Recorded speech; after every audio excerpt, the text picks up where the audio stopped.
Welcome back to Bible Story Time with Pastor Chris. All this month, we've been learning about Jesus as the great healer. We've been looking at Jesus as he's healed others and revealed himself as the Son of God through those healings. Before we get to today's story, I've got a couple challenges for you. Think about if you could complete any of these commands that I give you. Do you think you could go outside, jump up, and touch the roof of your house? Or do you think during this video, could you count to 15 million?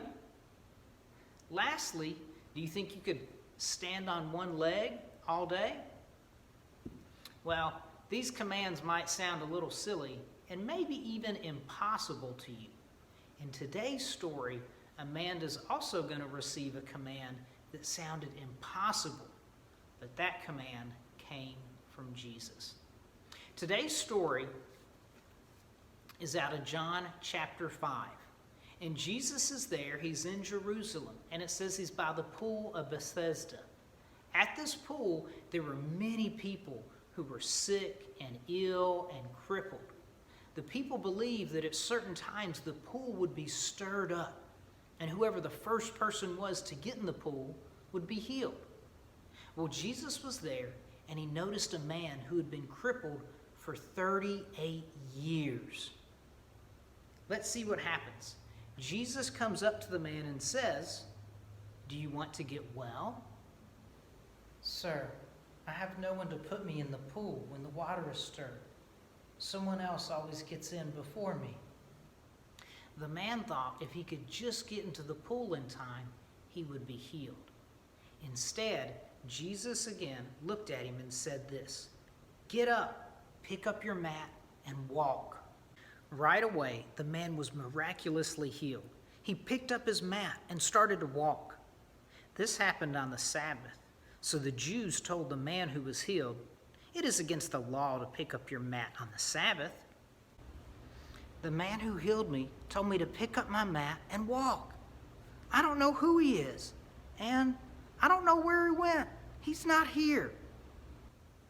Later on, Jesus found the man in the temple. Jesus came up to him and said, "See, you are well again. Stop sinning, or something worse may happen to you." "Hey, I figured out who healed me. It was Jesus. That's who it is. Go find Jesus. He's the one who healed me." After hearing that Jesus had healed on the Sabbath, some of the Jewish leaders sought to find Jesus to persecute him. Jesus spoke to them and said, "My Father is always at his work to this very day, and I too am working." At this, the Jewish leaders were furious. They started to plot together how they might kill Jesus. When Jesus said those words, they said to themselves, not only is he healing on the Sabbath, but now Jesus is saying that God is his Father. Jesus is making himself equal with God. And the Jewish leaders couldn't have that.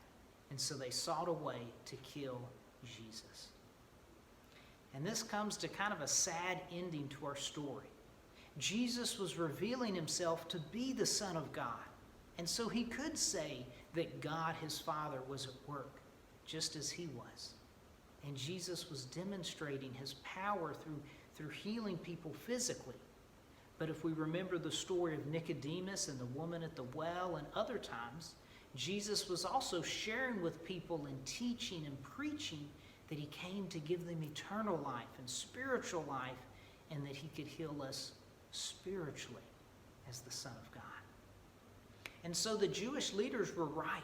Jesus was claiming to be the Son of God, but they weren't willing to believe and trust in him and find that eternal life. Instead, they sought for a way to kill Jesus.